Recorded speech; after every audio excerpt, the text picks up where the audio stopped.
Amilcar de Traukeseg, épisode 7, la table de Mendeleïev Barca.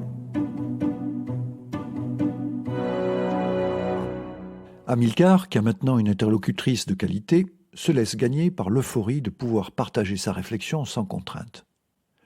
Les 6 éléments vont apparaître tour à tour, accessibles et séduisants, quoi qu'il faille de l'audace pour suivre le raisonnement. C'est alors que le calme retrouvé va être interrompu par l'arrivée intempestive d'Ophir et de Marjorie. Amilcar poursuit pour Isor la présentation de son hypothèse. Vous avez tout compris avant moi. Chaque fois que le Crétignon prend l'ascendant sur les autres forces, il y a un souci. C'est tellement courant.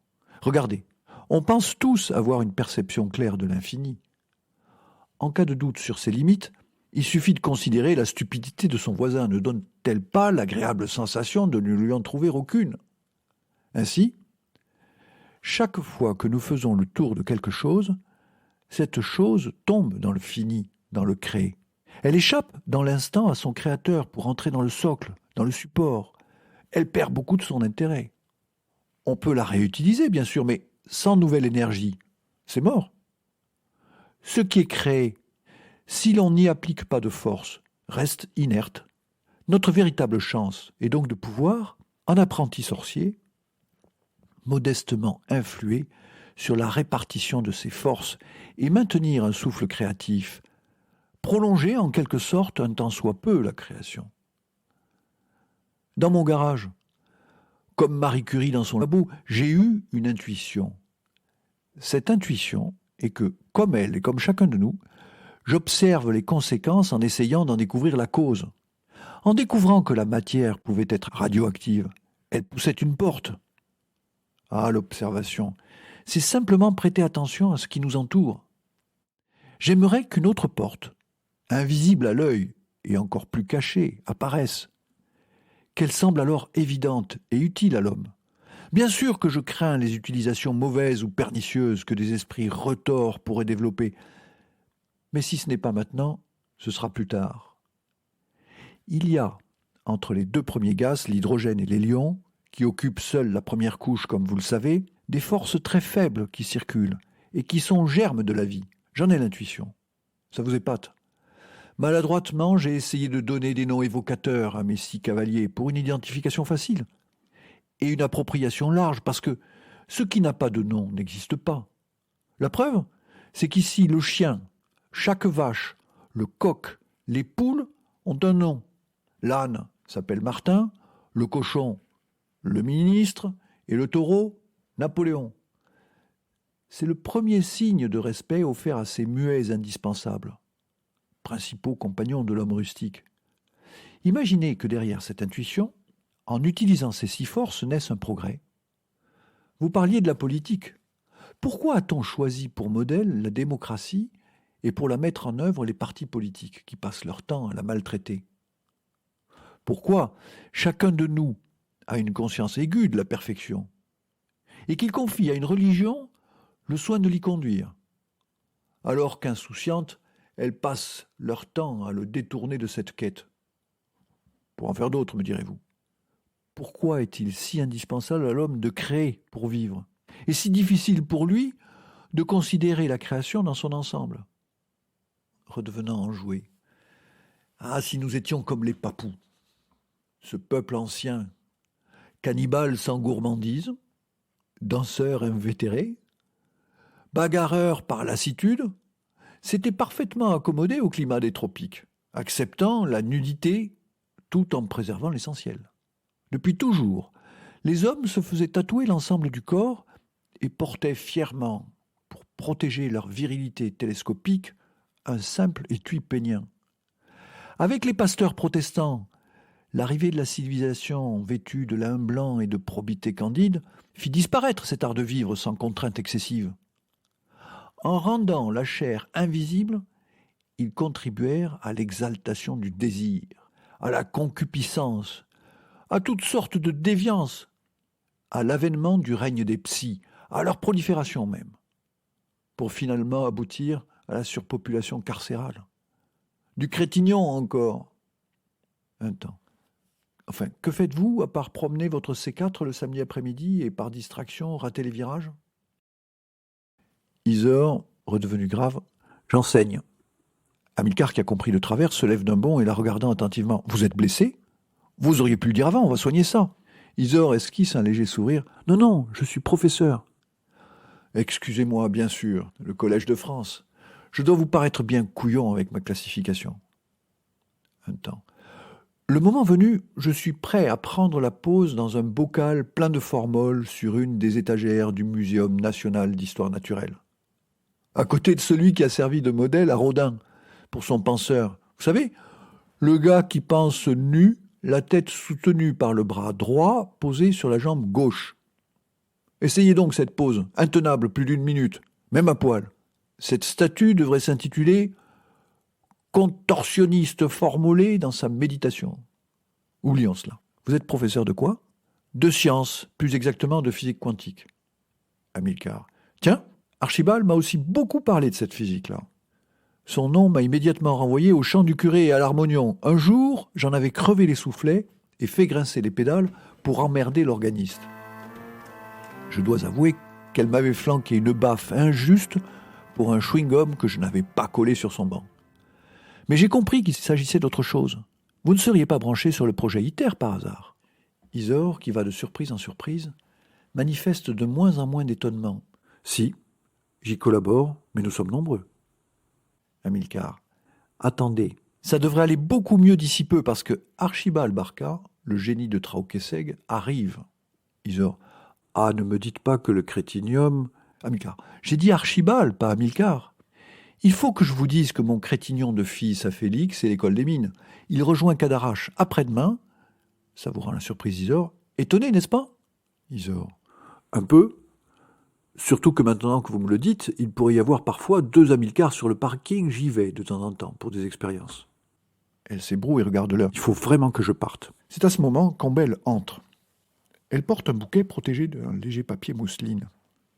Hamilcar et Isor se tournent vers elle. Ombel n'a pas encore rencontré Isor. Un sécateur dans une poche et une paire de gants de jardin dans l'autre, elle montre son bouquet et éclate d'un rire joyeux en voyant la mine d'Hamilcar. J'avais peur d'arriver trop tard, j'arrive visiblement trop tôt. Hamilcar, mais non, tu sais bien que non, on t'attendait. Isor, qui s'est approché d'Ombel pour la saluer, sursaute, en voyant l'heure à la pendule. Bonjour. Oups, je n'avais pas vu le temps passer, il faut vraiment que je parte sans tarder. Moi aussi, je suis attendu. Hamilcar du tac au tac, c'est parfait. Puisque vous êtes attendu, qu'ils attendent. Rien ne presse. Isor, je voudrais bien, mais le concert, lui, n'attendra pas. Hamilcar s'avança. Ombel, voici Isor, de ton tilleul. Isor en riant. Non, Isor guingois. Voilà un nom facile à retenir, s'exclame Hamilcar. Ici, vous êtes en famille, nous sommes tous de guingois. Les 2 femmes s'embrassent et Ombel lui offre le bouquet. Vous êtes ma visiteuse infortunée, comme m'a expliqué Archie? Tenez, je les ai cueillis pour vous. Hamilcar montrant les fleurs. Je vous avais prévenu, elle passe son temps à les réunir et les faire parler. Ombel dégage légèrement la mousseline. Ce petit bouquet est pour vous remercier d'avoir rendu visite à mon grand-tilleul, pour vous consoler d'avoir un peu perdu les pédales dans le virage, et surtout pour m'excuser d'avoir indirectement bousculé vos projets.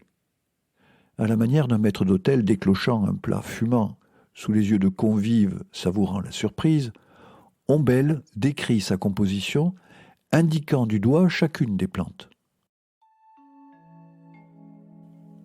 Autour d'une légère branche d'azalée, qui veut dire modération, une brindille de safran et une tubéreuse vous invitent à faire attention aux excès et aux plaisirs dangereux nés de cette couronne de balsamine, je veux dire de l'impatience.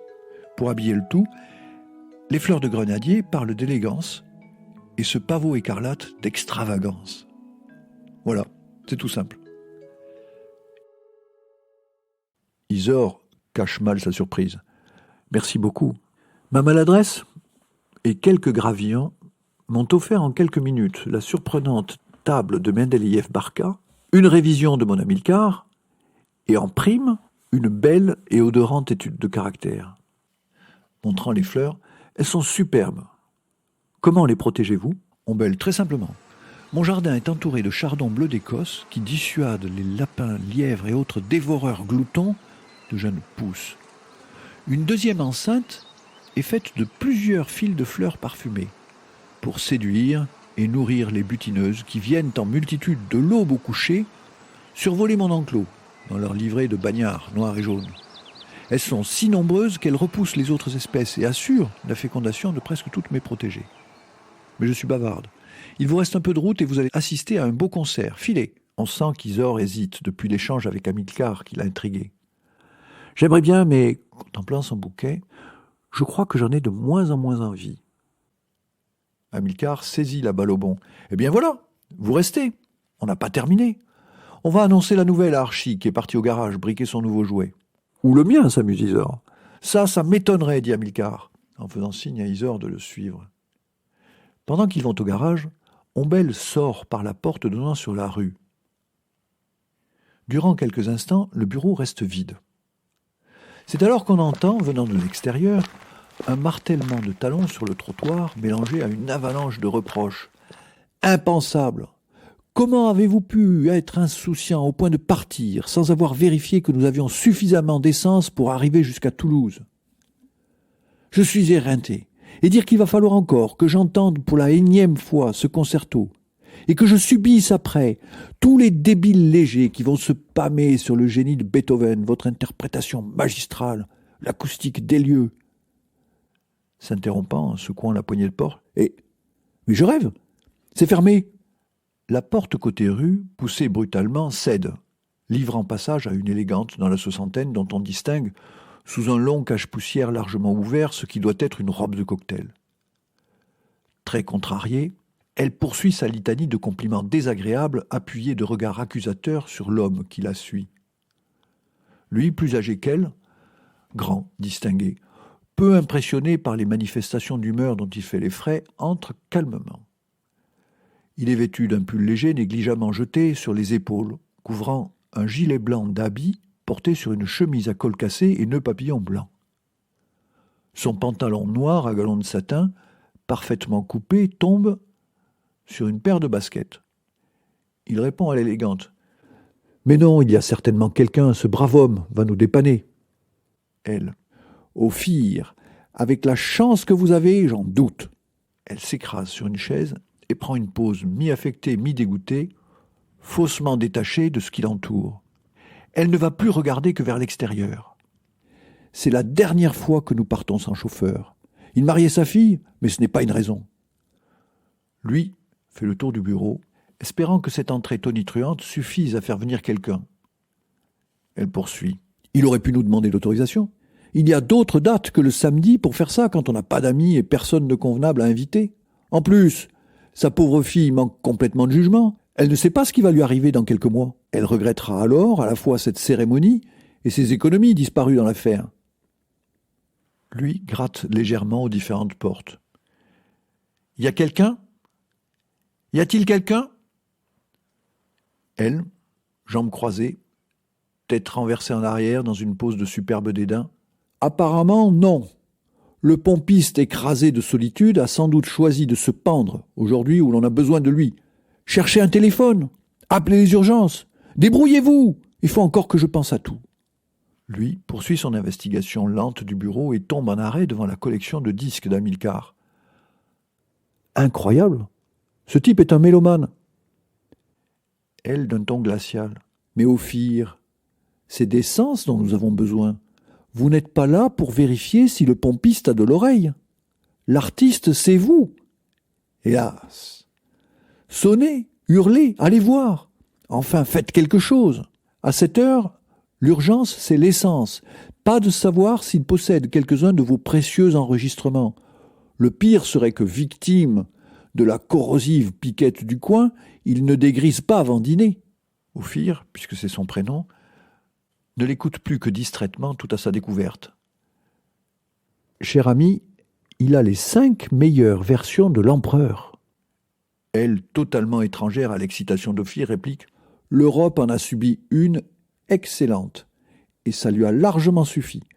J'avoue que je suis pareil. » Ophir se redresse alors en déclarant d'une voix pleine d'espoir. « J'entends des voix. » Elle. Après Napoléon, maintenant Jeanne d'Arc? Ophir, il va falloir consulter, vous devenez gâteux. Ophir, l'oreille tendue. Je crois qu'ils arrivent. Je vous en prie, soyez aimables, les gens simples sont souvent susceptibles quand on les prend de haut. Elle contemple avec affectation ses ongles un à un et poursuit pour elle-même. Ce n'est pas moi qui les prends de haut, c'est qu'ils partent de si bas. Et moi, je ne devrais pas être susceptible? De toute façon, je ne vois pas pourquoi je serais aimable lorsque je perds mon temps à vous accompagner et que vous n'êtes même pas capable d'arriver à destination. Vous rendez-vous compte du préjudice que vous portez à la science en m'éloignant de mon œuvre? Je vous accompagne à votre énième concert, comme un légume accompagne le tourne-dos. Vous tombez en panne, vous me faites faire des kilomètres à pied en tenue de soirée, vous me faites entrer chez un pompiste fermé que vous n'êtes même pas fichu de débusquer, et c'est de ma faute. Vous n'avez jamais rien compris. Vous me donnez le vertige. Reprenant la pause un instant abandonné. D'ailleurs, vous ne savez même pas ce que je fais alors que vous avez la chance d'avoir épousé la spécialiste mondiale des infusoires, celle qui a définitivement classé les protozoaires et résolu la question du spleen de la paramécie. Et vous avez encore le culot de me parler musique? Ophir, franchement découragé, s'est affalé sur une chaise. En ce moment, je n'en parle pas, je devrais en faire. Au lieu de prendre en main l'orchestre du Capitole, je prospecte ce fichu trou en quête de pétrole. Elle lui réplique du tac au tac. Vous avez des chances. Jusqu'ici, le pétrole est toujours sorti d'un trou, et celui-ci me paraît être de référence. Ophir, agacé, sort, en maugréant, côté rue, laissant sa femme seule. Moi aussi, elle me donne des vertiges. Elle, qui n'a pas prêté attention au départ de son mari, poursuit, tout en cherchant un miroir pour se recoiffer. C'est mal parti pour l'empereur, mais je ne bougerai pas le petit doigt pour aider cet empoté. C'est trop facile de passer son temps à compter sur les autres, à bouger son petit bâton ridicule pour en faire jaillir de la musique, comme un sourcier fait jaillir de l'eau, à se faire applaudir pendant des heures en faisant des courbettes de courtisans. Il me rendrait presque jalouse si je n'éprouvais pas cette joie incomparable de repousser chaque jour les limites du savoir. Mais il ne se rend même plus compte qu'il est creux, qu'il fait l'artiste en secouant les derniers restes de sa mèche romantique avec des airs inspirés et des poses extatiques. N'ayant plus rien à dire, il travaille ses silences. Il fait passer ses hésitations pour de la réflexion et ses phrases décousues pour des révélations qui m'agacent. Et dire que je vais devoir finir ma vie avec cet abîme d'inconsistance. Enfin là, on est planté, on va bien voir comment le cabotin s'en sort. Vous l'imaginez, lui qui chaque jour court après ses chaussettes, perd ses boutons de manchette, ses lunettes, ses papiers. Aujourd'hui, Ophir cherche l'or noir, en habit, chaussées de basket. Eh bien, c'est décidé, après cette aventure, plus rien ne me distraira des infusoires. La science et le savoir ont perdu trop de temps. Archibald, à ce moment-là, traverse le bureau en coup de vent sans la voir. J'étais en train d'enlever ma combinaison pour rejoindre Hamilcar et saluer Isor avant son départ. C'est un reflet sur la vitre et le bruit de ma course qui ont alerté l'inconnu. M'apercevant trop tard, elle esquisse un geste en pure perte. Se jetant sur la porte par où je viens de disparaître, il faut que j'attrape au moins celui-là. Hé, monsieur, monsieur! Zut, il est parti. Archibald interrompt l'enregistrement. Avec le recul, quand j'ai revu ce qui va suivre, j'ai regretté d'avoir ainsi profité de la situation. Heureusement, cet inconnu me donnera un peu plus tard une leçon de savoir-vivre révélant sa véritable élégance. Mais pour cela, il faut passer à l'épisode 8.